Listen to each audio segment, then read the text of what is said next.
एक त्रिकुट की तराई पर एक ऋतुमान नाम का उद्यान था और वहां सभी जीव जंतु रहते थे।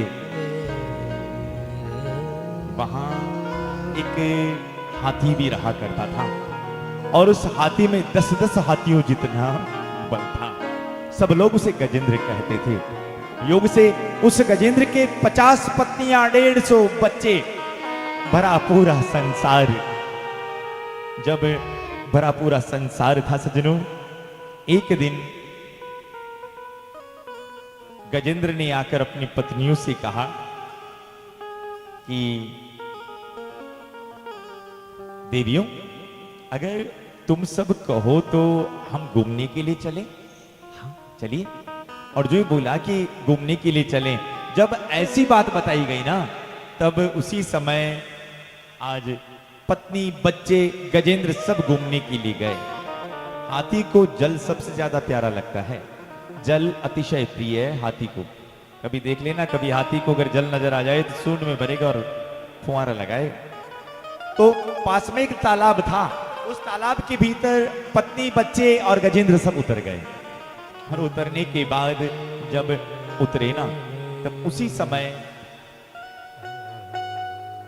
जब उतरे, हथनियां अपनी सूंड में जल भरे और हाथी की तरफ फेंके, और हाथी अपनी सूंड में जल भरे और हथनियों की तरफ फेंके। आपस में जल क्रीड़ा करने लगे सब।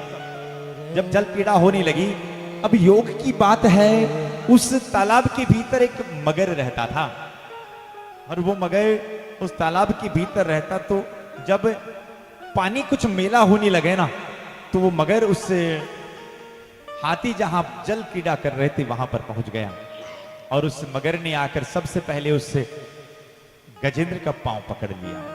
पांव पकड़ा तो गजेंद्र को लगा कि होगा कोई छोटा मोटा जीव, और शास्त्र कहता भी है कि जो जाके शरणे रहे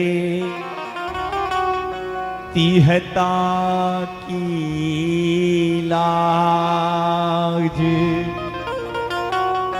उल्टे जल मछली तरे गज भयो जा। देखो, जो जिसकी शरण में रहता है ना, उसकी जवाबदारी उसी की रहती है जिसकी शरण में है। हाथी जंगल की शरण में था, पर मगर ने शरण कहां की जल की शरण ग्रहण कर रखी थी।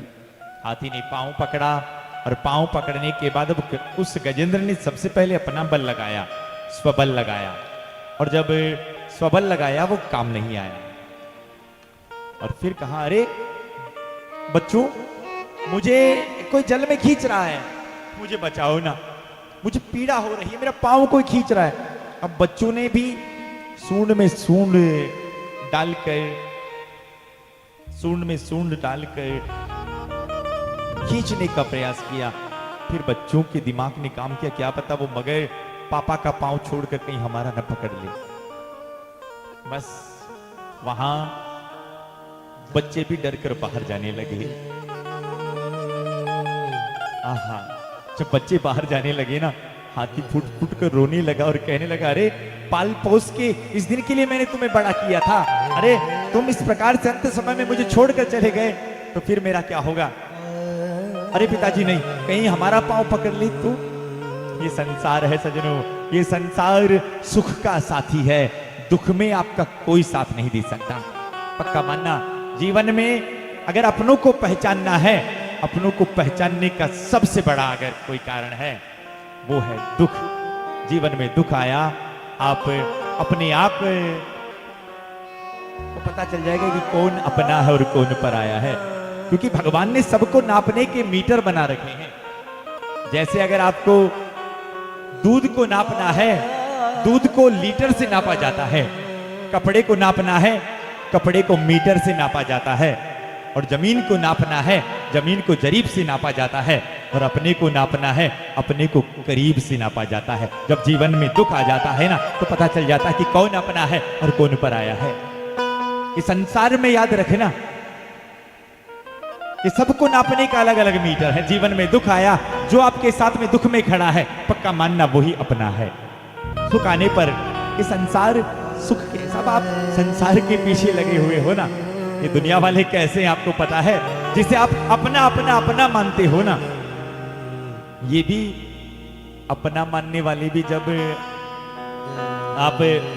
जब शमशान में आपको ले जाया जाएगा ना, जब आपकी चिता को आग लगाई जाएगी ना, उस समय आपके अपने ही गड़ी में टाइम देखेंगे कि लो कतरोक टाइम लागी, कपाड़ी दाग में कतरोक लगे। बार बार जिसको आपने अपना सर्वस्व दे रखा है, अंत समय में आपके लिए भी वो घड़ी में टाइम देखेंगे कि थोड़ा बड़े तो कर जावा। ये नियम है, ये संसार है, ये संसार की हकीकत है। पर अगर मानना चाहते हो ना, आज मानो तो अच्छी बात है, कल मानो तो अच्छी बात है, या चक्कर काट कर मानो तो अच्छी बात है। इस संसार में केवल भगवान हमारे हैं, केवल भगवान हमारे हैं। गोविंद हमारा है, गोपाल हमारा है, तेरा हूँ तेरा ही रहूंगा, तेरा हूँ तेरा ही रहूंगा। जैसे रखोगे कुछ न कहूँगा, जैसे रखोगे कुछ न कहूँगा। ये दास तुम्हारा है, ये दास तुम्हारा है। ये आज मानो तो अच्छी बात है, और इस 84 के चक्कर में घूमते घूमते आओ फिर मानो तो अच्छी बात है। केवल संसार में भगवान हमारे हैं और कोई नहीं, बस केवल भगवान। इसके अलावा इस संसार में कोई अपना नहीं है, कोई अपना नहीं है।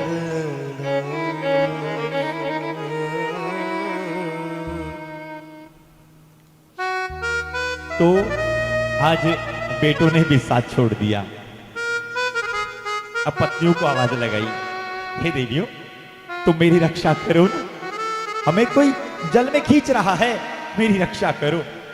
अब जब जल में खींचने लगे उस गजेंद्र को, अब गजेंद्र को पत्नियों ने भी अपना बल लगाया, और पत्नियों ने भी जब तक अपने हाथ की बात थी ना तब तक पत्नियों ने भी प्रयास किया, पर पत्नियों के दिमाग में भी आ गया कहीं बड़ा को पग छोड़ आपड़ो नहीं पकड़ ले कि जीव सबने बालो लगे। भैया पत्नियां भी निकलने लगी। आज हाथी फूट फूट कर रोने लगा, और फूट फूट कर रो कर कहने लगा, अरे तुमने तो 7 जन्म तक साथ निभाने का वादा किया था, तुमने 7 जन्म तक साथ निभाने का वादा किया है, और कई कसमें खाई है। कसमें वादे प्यार वफा सब बातें वादों का क्या, कसमें वादे प्यार वफा सब वादे वादों का क्या। खूब कसमें खाओ भैया। पत्नियां बेचारी जाने लगी। अब पत्नियां जाने लगी ना तो बेचारा हाथी फूट फूट कर रोते रोते अब रोने लगा। अब उसने तीसरा बल लगाया, हे भोले बाबा मेरी रक्षा करो। अब भोले बाबा थोड़ी देर आते हुए नजर नहीं आए ना, माता पार्वती को पुकारने लगा, हो मैया अम्बा आप मेरी रक्षा करो। भगवान शंकर ने सोचा कि देवी को बुला रहा है, वहां मेरा जाना ठीक नहीं है। माता पार्वती जाने के लिए तैयार होने लगी, और इधर उस गजेंद्र ने गणेश जी महाराज को आवाज लगा दी, हे गजानन जी महाराज आप मेरी रक्षा करो। अब गणेश जी महाराज जाने के लिए तैयार हुए तो माता पार्वती रुके, रे बेटे को बुला रहा, वहां मेरा जाना ठीक नहीं। सज्जनों ये कथा केवल गजेंद्र की नहीं है, हम सबकी यही कथा है। प्रत्येक जीव गजेंद्र है। जब उसके जीवन में थोड़ा सुख थोड़ा पद क्या मिल जाए, ऐसा समझ बैठता है कि संसार में हमारे से बड़ा कोई नहीं है। पर याद रखना, हमसे भी बड़ा है और वो काल है। और ये भी पक्का मानना, ये काल के गाल में हम सब बैठे हुए हैं। और कब तक सुरक्षित है? जैसे काल ब्याल मुख ग्रास त्रास, जैसे किसी मेंढक को सांप ने बंद कर रखा है, फिर भी मेंढक का क्या स्वभाव होता है? कोई कीड़ा मकोड़ा आ जाए ना, उसे भी फिर खाने का प्रयास करता है। करो कालू, भूल गया कि मैं कितनी देर के लिए हूं, थोड़ा दबाया खत्म खेल। ऐसे हम और आप सब काल के गाल में बैठे हुए हैं, पर फिर भी इस समाज को, इस परिवार को, इस संसार को अपना मानकर बैठे हैं साहब। पर याद रखना, काल जब आता है ना, तो सबसे पहले पांव ही पकड़ता है। जब आपके पांव काम करना बंद कर दे, पक्का मान लेना भैया, भगवान की तरफ से घंटी बज चुकी है, सावधान हो जाओ। घंटी एक बार नहीं, भगवान 4-4 बार घंटियां बजाते हैं। अब मेरे जो कथा जो सुनने वाले जितने भी बाहर से है ना, उनको तो घंटियां भी याद हो गई होगी। याद है ना? हाँ, पहली घंटी कब? जब माथे के काले काले बाल सफेद होने लग जाए ना, तब। मानो आपके बाल सफेद होने लग जाए तो सावधान हो जाना। भगवान सावधान कर रहे हैं, भैया अब तुम माला हाथ में ले ले, ये बाल सफेद हो गए, माला हाथ में ले और समझ जा। पर जीव माला कहाँ हाथ में लेगा साहब? सीधा या तो फैंसी स्टोर में या मेडिकल में जाके का कहो मातो काड़ो करनो, बड़ी अच्छी दही में तो दे दो, अच्छा माता ने काढ़ा कर, बस।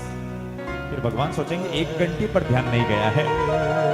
फिर दूसरी घंटी कब? बताओ रतन देवी जी। जब आंखों से आपको दिखना कम हो जाए, समझ लेना भगवान की दूसरी घंटी बज चुकी है। यदि सुई का मीने धागो नागरियम वो अटीनु थोड़ो, समझ लेना भगवान की घंटी बज चुकी है, सावधान हो जाओ। मानो भगवान ये बताना चाहते हैं, भैया संसार की रंगरेलियां खूब देख ली, अब कम से कम भीतर झांक और भीतर देख, क्योंकि वो हम सबको देख रहा है। राम जरोखा बैठ के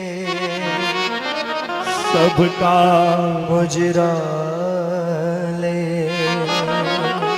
चाकी जैसी चाकरे वैसो ही फल दे। भैया वो भीतर बैठा हुआ है। आपको एक बात बताओ, आप दुनिया को बना सकते हो, पर दुनिया को बनाने वाला आपके भीतर बैठकर आपकी पूरी फिल्म देख रहा है। उसे पता है ये क्या है और कैसा है। इसलिए ये भीतर से जैसे हो वैसे हो जाओ, पक्का मानना। मानो दूसरी घंटी सावधान करके कह रही है कि सावधान हो जाओ। बड़ी संसार की रंगरेलियां देख ली, बढ़िया दुनिया वालों को बना लिया, पर भैया अब अपने आप को सुधारो और भीतर जाग कर देखो। पर हम लोग ऐसे भी तो नहीं हो पाते साहब, भीतर कहां देखते हैं। मानो आंख का चश्मा या आंख की नजर हम सबको प्रेरणा कर रहे कि भीतर जाग कर देखो, भीतर जाग कर देखो, पर भीतर कहां जागते हैं साहब। पर जिनको इस बात का ज्ञान हो गया ना, बिल्कुल। एक जगह एक संत महात्मा प्रवचन कर रहे थे, अचानक से थोड़ा भूकंप आया, थोड़ा झटका आया। अब जितने भी लोग सुनने वाले थे वो भाग गए, बाहर भाग गए, पर वो महात्मा जी वहीं का वहीं बैठे रहे। तो जब महात्मा जी वहां का वहां बैठे रहे, ठाकुर जी की कृपा से वापस पुनः सब लोग इकट्ठे हुए। और जब सब लोग इकट्ठे हुए तो कहा, महाराज जी भूकंप आया, हम लोग भागे लेकिन आप क्यों नहीं भागे? संत ने हंसकर कहा, सच्ची कहूं भागा तो मैं भी था, पर अंतर इतना है कि तुम बाहर की तरफ भागे और मैं भीतर की तरफ भागा। मैंने भीतर जाग कर देखा। इसे भीतर जाग कर देखो तो जीवन में आनंद होगा साहब। भीतर जागो, ये सब देखने वाला दिखाने वाला वैसा है, भीतर है। अरे आपको एक बात बताऊं, आप भीतर से जैसे हो वैसे हो जाओ, सरल। और ये सरल 3 अक्षरों से मिलकर बना है, स र ल। स का अर्थ होता है सीता, र का अर्थ होता है राम और ल का अर्थ होता है लखन। जो व्यक्ति सरल हो गया, सीता राम और लखन उसके हृदय में आकर बैठ जाएंगे, पक्का मान। सरल हो जाओ और कुछ भी नहीं। भाई आप दुनिया को बना सकते हो, पर दुनिया को बनाने वाला है, उसे क्या बनाओगे साहब, है ना। वो तो भीतर बैठकर देख रहा है। सरल हो जाओ बस। दूसरी घंटी प्रेरणा कर रही है। फिर दूसरी घंटी जब लगती है ना, तो जीव सीधा हॉस्पिटल में पहुंच जाएगा। कहो का आंखों को सफा करनो कशो का, कहो भाई सफा करनो आंखों को कशो। कोई कहे कि अरियंत में चला, कोई कहे देवस्थली में चला हूं, उमा भाई में चला। बढ़िया सा चश्मा लगा लेगा, पर उस घंटी की तरफ ध्यान नहीं देगा। फिर भगवान तीसरी घंटी बजाएंगे। तीसरी घंटी कब? जब आपके मुंह के दांत धीरे धीरे गिरने लग जाए, सावधान हो जाना। भगवान आपको कहना चाह रहे कि भैया बड़ा चना जोर गरम खाया था, घना मालपा खाया, घना गुलाब जामुन खाया, घना लड्डू खाया। भैया आप केवल दलिया खा और भगवान का भजन कर। क्यों कह रहे हैं ऐसा? क्योंकि याद रखना, हमेशा जीवन में याद रखना, जिसकी जीवा बिगड़ गई उसका जीवन बिगड़ गया। जी की जीव चटोगड़ी बह जावे ना, अरे भारे क्यों, उसका जीवन बिगड़ गया। इस जीवा पर काबू होना चाहिए। जो मिल गया भगवान का प्रसाद है। लूण कम है तो चाली, लूण ज्यादा है तो चाली, बस जो मिला है भगवान का प्रसाद है। इस भाव से खाने के लिए मत जियो। कई लोग खाने के लिए जीते हैं, हम तो इतना कहते हैं आपसे, आप जीने के लिए खाओ, बस उतना ही खाओ जिससे आपका जीवन चल सके। और शुद्ध खाओ, क्योंकि जैसा खाओगे अन्न वैसा होगा मन, ये पक्का मान। जैसा खाओगे अन्न वैसा होगा मन, है ना। इसलिए ये तीसरी घंटी हम सबको प्रेरणा कर रही है।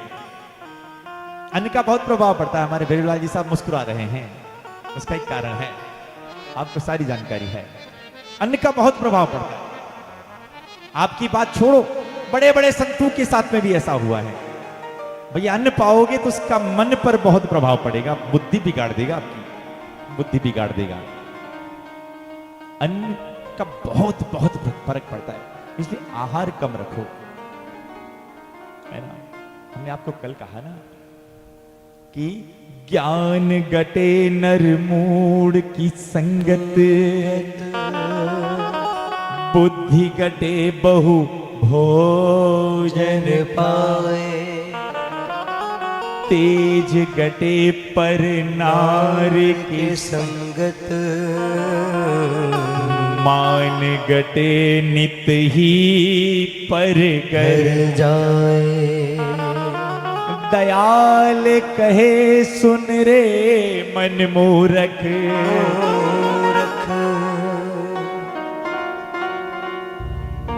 पाप कटे हरि के गुण गाए, पाप कटे हरि के गुण गाए।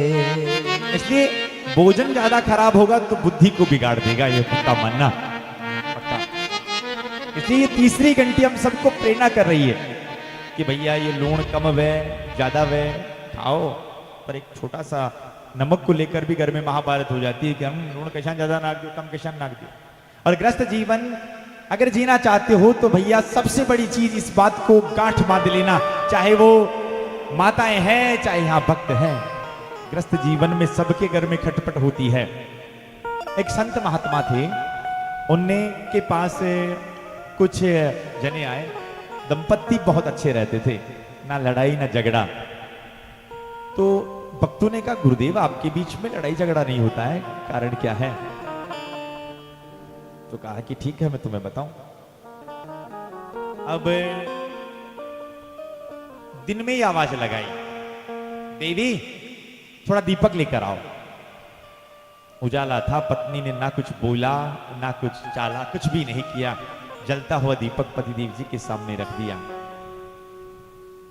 अब दूसरे नंबर पर देवी जी चाय लेकर आए, और चाय लेकर आए तो योग से पतिदेव जी ने वो चाय पी। चाय पी तो पतिदेव जी तो आराम से चाय पी रहे थे, पर सामने वाले जो बैठे हुए थे उनने देखा कि राम राम, चाय में तो शक्कर ही को, भाई चाय में तो शक्कर डालना ही भूल गए।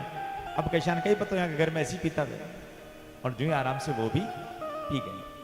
और जब ऐसी स्थिति हुई ना, तभी जाकर आज वो महाराज जो संत थे वो मुस्कुराए। उन्होंने कहा गुरुदेव क्या हुआ? गुरुदेव सच्ची बताना, अब हमने आपको प्रश्न किया कि आपके घर में खटपट होती पर आप प्रेम से कैसे रहते हो? उन्होंने कहा ये तुम्हें दिखाने के लिए कहा था, और तुम्हें दिखाने के लिए हमने किया है। देखो, मैंने अपनी पत्नी से दीपक मंगाया, चाहती तो वो भी मुझे पूछ सकती थी क्या वो दिन में दियो खामे चारियो, और उसने बड़ी आसानी से रख दिया। और उसने जो चाय लेकर मुझे दी उसमें शक्कर नहीं डाली, और मैं भी कहता कि तारो दिमाग को नहीं कि चाय में शक्कर खाया ना की, पर जैसी थी वो हमने पाली। बस यही ग्रस्त जीवन को जीने का सही तरीका है। बस एक दूसरे की कमी को ना ढूंढ कर दोनों की खूबी को ढूंढो। साहब याद रखना, ग्रस्त जीवन को चलाने के लिए पैसा भी जरूरी है, होना चाहिए, पर हाँ पैसे से भी ज्यादा जरूरी है ना वो आपस में एक दूसरे का समर्पण। ये सबसे बड़ी बात है, समर्पण होना चाहिए एक दूसरे का। ये जीवन में ग्रस्त जीवन को जलाने का सबसे बड़ा साधन है। सहनशीलता होनी चाहिए जीवन में। ये ग्रस्त जीवन को चलाने की अगर कह दिया ना तो कोई बात नहीं। संत तुकाराम जी की पत्नी ने तो, तुकाराम जी थोड़ा देरी से आए ना, तो ऐसे संत थे, ऐसे महंत थे कि गन्ना लेकर आए और गन्ना लेकर अपनी पत्नी को दिया। पत्नी गुस्से में थी और उन्होंने गन्ने की तुकाराम जी महाराज को मार दी, 2 टुकड़े हो गए। तुकाराम जी ने हंसकर कहा देखो देखो देवी क्या बात होगी, तोड़ने की जरूरत नहीं पड़ी, अपने आप 2 टुकड़े हो गए, एक तू खा एक मैं खाऊं। देखो ये ग्रस्त जीवन कहने का भाव है सज्जनों, ग्रस्त जीवन चलाने के लिए पति और पत्नी दोनों को सहयोगी होकर जब जीवन जिया जाए तब जाकर उनके जीवन की गाड़ी चलेगी। साहब पति की जवाबदारी है कि निश्चित आपके घर पर किसी प्रकार की कोई कमी ना रहे। और मैं आपको निवेदन करूं, आप चाहते हो आपके घर में माता लक्ष्मी पधारे, जितने भी भक्त लोग हमारी बात को सुन रहे हैं यहाँ घर पर, वो इस बात को सावधान रख लें। बस आप भगवान नारायण की पूजा करते हैं, लेकिन याद रखना साक्षात लक्ष्मी आपके घर में विराजित है। अगर लक्ष्मी जो कि आपकी पत्नी है, आपका घर बार, आपका कुल सब सारा सब छोड़कर आपके पास आई है, उसे आवकार देना चालू कर दो जितना हो सके, है ना। आपने देखा होगा कलेक्टर साहब जिसको सब लोग सैल्यूट मारते हैं, जहां जाओ, पर वो भी कलेक्टर साहब के घर पर आ जाए ना तो पत्नी बोले तो हाँ जी किन्ना जी, हाँ जी किन्ना जी। कहने का भाव हम ऐसा नहीं कि जोरू के गुलाम बनने की बात करें, पर हाँ पत्नी को सम्मान देना चालू करें। पत्नी को जितना सम्मान दोगे उतनी घर में बरकत बढ़ेगी, ये पक्का मानना चाहते हैं। और दूसरा, माताओं आपके लिए कथा है कि हम आपको पहले बता दें, आप भी चाहते हैं कि आपका पर्स हमेशा पैसे से लबालब भरा रहे, आपको भी कम करना पड़ेगा। और वो काम ज्यादा नहीं, 41 दिन तक करके देखो, अगर चमत्कार ना हो जाए तो कहना। और 41 दिन तक क्या करना है, हमारे कहने से आपके पतिदेव जी के चरणों की सेवा करना आरंभ कर दो। और यूं को नहीं लो जी था काम दो महाराज क्यों मैंने तुम्हें दबा दूं ना, श्रद्धा के साथ, पूरे श्रद्धा के साथ पतिदेव जी के चरणों की सेवा करो। साक्षात माता लक्ष्मी है, त्रिलोकी की देवी है, सब कुछ है, पर फिर भी अपने पतिदेव जी के चरणों की सेवा माता लक्ष्मी करती, भगवान नारायण की।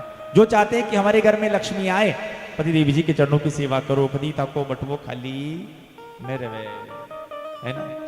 बाकी माताओं का पर्स तो ब्याह शादी ब्याह में अशोक मोटो लटकार बने, हारे ब्याह को हिसाब आपा नहीं करना। अगर आप चाहते हैं कि ये भरा रहे तो उसके लिए ये काम करो, है ना, ये काम करो। इसलिए आप इस प्रकार का काम करें सज्जनों, जीवन में आनंद होगा, ये पक्का मानना।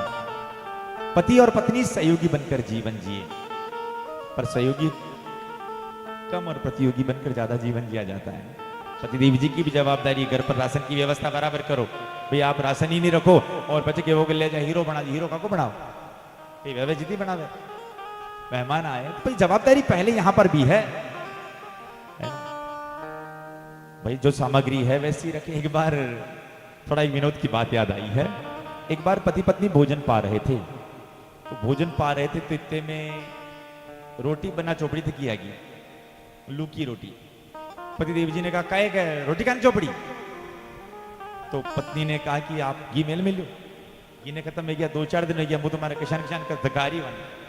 और इतने में दोनों में बहस थी कि राम राम बोलना चाहिए, ये करना चाहिए। बहस इतनी इस कदर बढ़ गई कि एक बेलन था, बेलन ने उचार पति देव जी का हामा करम पे ऐसी ठपकाड़ दी और ऐसा गिरते अटे मोटो ही कड़ोगे भैया अशु हामा करम पे। और अशु ही कड़ोगे तो पति देव जी बाहर जाए और जाने के बाद सब लोग के सामने वही वही कड़ो नजर आवे। सबने कहा कर कई वे किसी को जवाब नहीं दिया, पर उसका एक घनिष्ठ मित्र था, उसने कहा भाई मुझे तो बता क्या बात हो गई, ये सर पर क्या हो गया है, यही करो किसान भी क्यों? तो इतने में उसने कहा भाई सच्ची बताऊं, घर की रेलिंग से उतर रहा था, सीढ़ियों से उतर रहा था, पानी तुम्हारी भाभी ने पोछा लगाया था, मुझे पता नहीं चला। तुम्हारो पग थोड़ो रपट गयो जो वहां रेलिंग ही ना वही रेलिंग में हामा कर्मो पड़ो अटे थोड़ो मारो ही कड़ो गई। इतने में दोस्त ने कहा अरे भैया तो एक आपने घी लगा दे तो रे, है ना भैया अगर वेगो तो थोड़ा घी लगा दे तो हो जो उतर जातो। तो इतने में उसने कहा भैया घी वे तो तू ही कड़ो ही नहीं बेतो, है ना, अगर घी होता तो वही नहीं होता। कहने का भाव, कहने का अभिप्राय है सजनों आप सबसे कि जीवन में सरल हो जाओ, सरल है ना, बस मूल्य है। तीसरी घंटी कब? जब मुंह की दांत गिरने लग जाए ना तब, क्योंकि बस जो मिल गया भगवान का प्रसाद। अरे संत महात्मा तो आपको पता है नमक भी मांगना हो ना तो नमक नहीं कहेंगे कि लो नमक, नमक को भी राम रस कहते हैं। इसका क्या कारण है? राम रस कहने का इतना मूल कारण है कि जैसे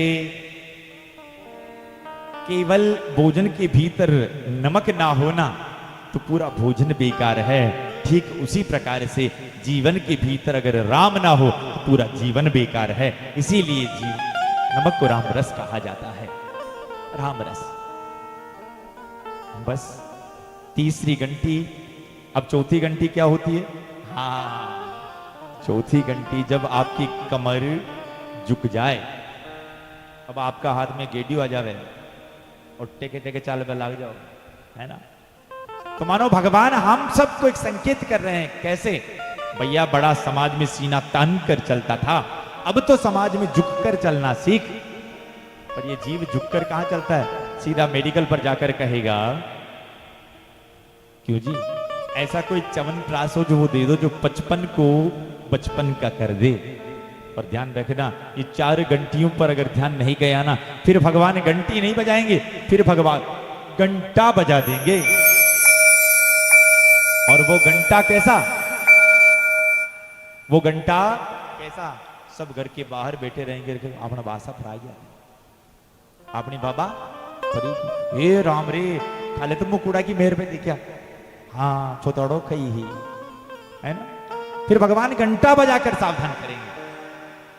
पर याद रख लेना जैसे उस गजेंद्र ने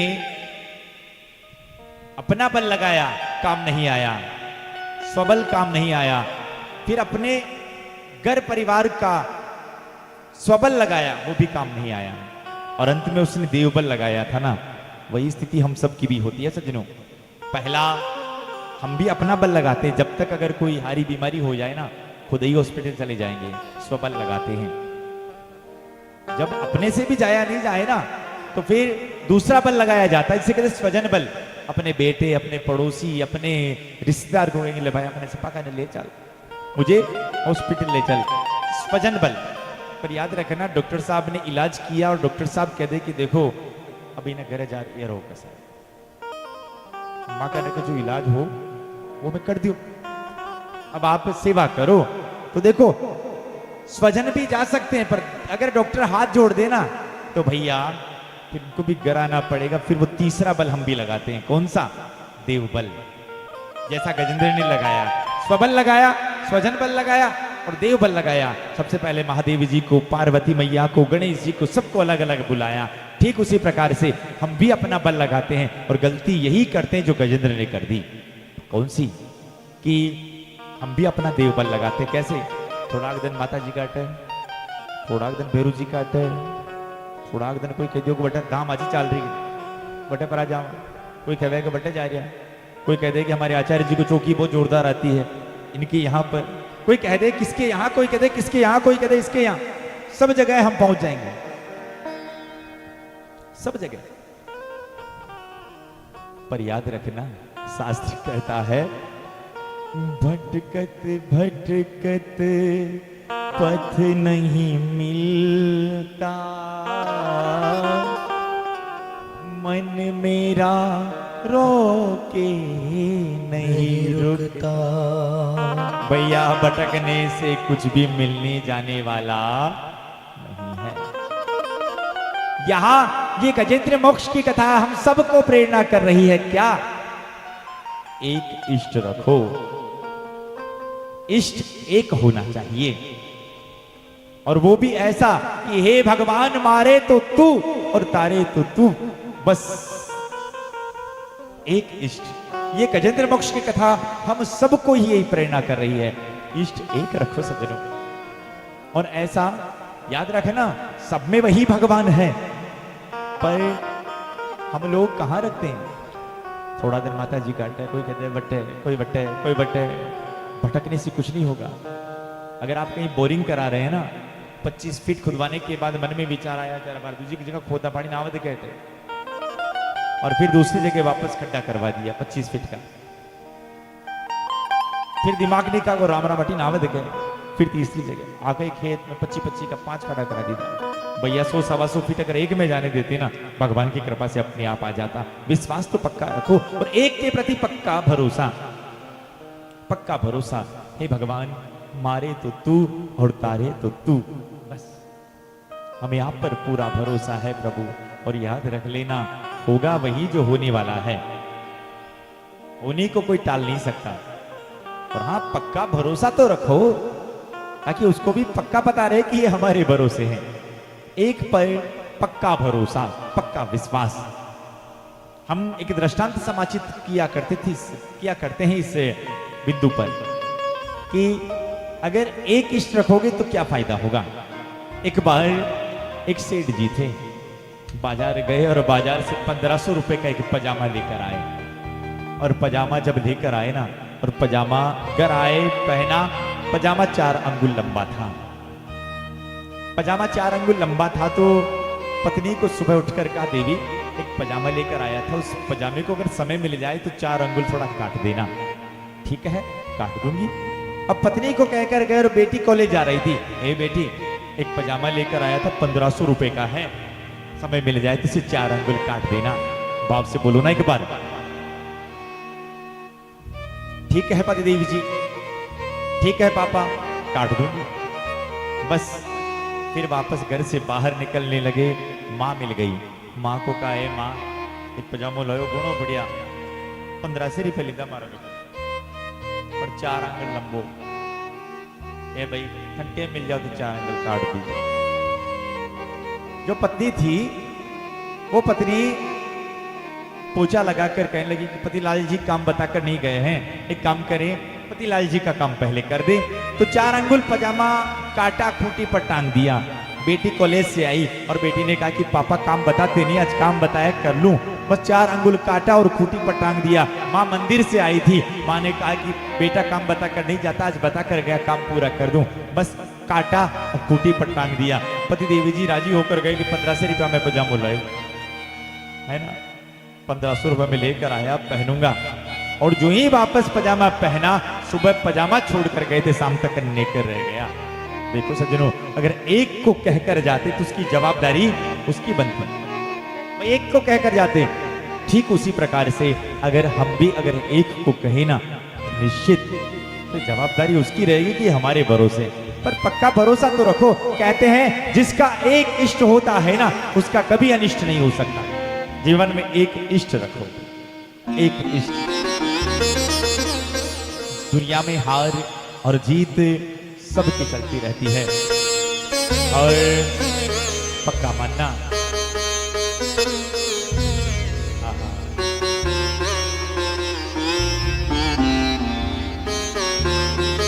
आज बड़े भाव और बड़े आनंद के साथ आज जब गजेंद्र फूट फूट कर रोने लगा, और फूट फूट कर रोते रोते आज गजेंद्र ने भगवान से प्रार्थना करी है। आप भी भगवान से प्रार्थना करें। क्या? हारा हो बाबा, मुझे तुझ पे भरोसा है, जीतूंगा एक दिन मेरा दिल ये कहता है। अच्छा, किन किन का भरोसा ठाकुर पर है? उठाइए ना दोनों हाथ और ताली की सेवा करते हुए। हारा हो बाबा, मुझे तुझ पे भरोसा है, जीतूंगा एक दिन मेरा दिल ये कहता है। हारा हूँ बाबा पर तुझ पे भरोसा है, जीतूंगा एक दिन मेरा दिल ये कहता है। हारा हूँ बाबा पर तुझ पे भरोसा है, जीतूंगा एक दिन वो मेरा दिल ये कहता है। मेरे माझी बन जाओ, मेरे नाम चला जाओ, मेरे माझी बाबा शाम तुम गले लगा जाओ। हारा हूँ बाबा पर तुझ पे भरोसा है, जीतूंगा एक दिन मेरा दिल ये कहता है।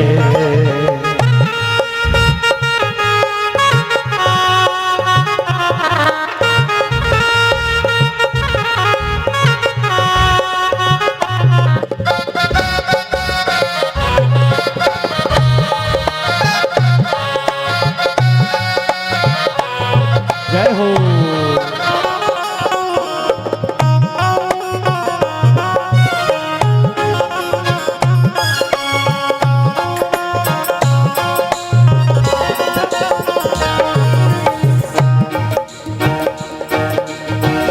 मैंने सुना है तू बिगड़ी बनाता, बिन बोले भक्तों की ब्याज बनाता, बिन बोले भक्तों की बिगड़ी बनाता।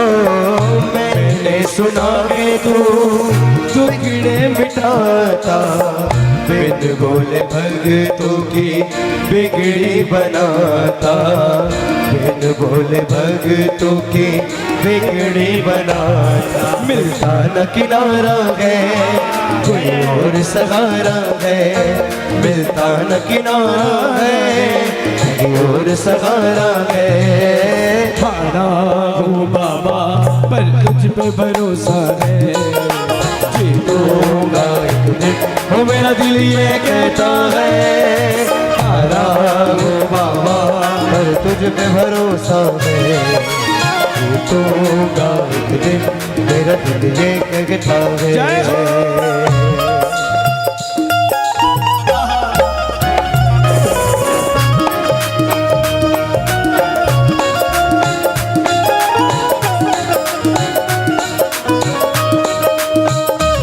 तेरे दर को मैं, ओ तेरे दर को मैं छोड़ कर जाऊं, तू जाना कोई दार ना दिखे।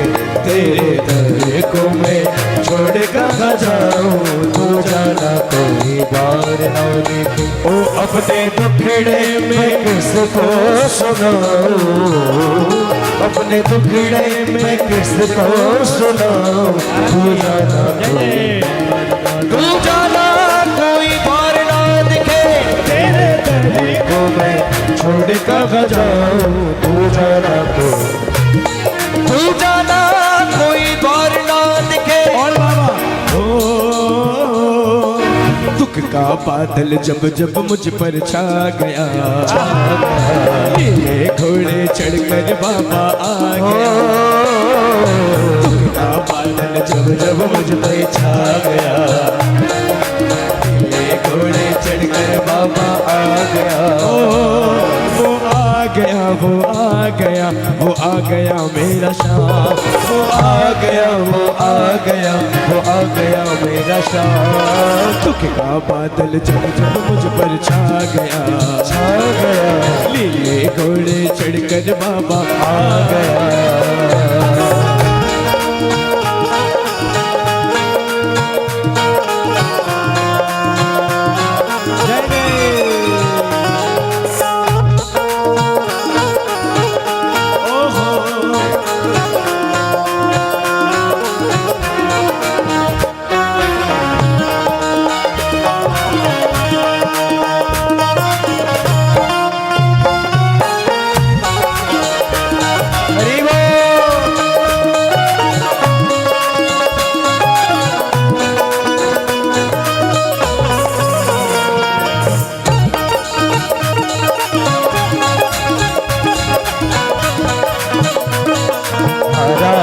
बाबा पर तुझ में भरोसा है, मेरा दिल ये कहता है। आरा हो बाबा पर तुझ में भरोसा है, वो मेरा दिल ये कहता है, मेरा दिल ये कहता है, ओ मेरा दिल ये कहता है, मेरा दिल ये कहता है, मेरा दिल ये कहता है।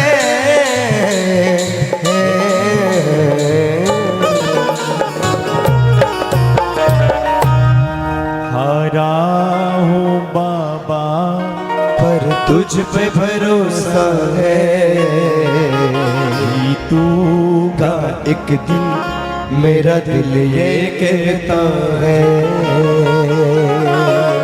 बोलिए श्री दाता वाले श्याम की जय हो। आज हमारे बीच में अभी कुछ ही दिनों पूर्व नील की खेड़ी में जो माता रानी की पवित्र सन्निधि में और पूज्य महाराज जी के सानिध्य में दिव्य कथा का जो आयोजन हुआ था, उसमें आज हमारे बीच में पूज्य महाराज जी पधारे। मैं चाहूंगा एक बार जोरदार ताली बजाकर आप श्री का अभिनंदन और स्वागत करें।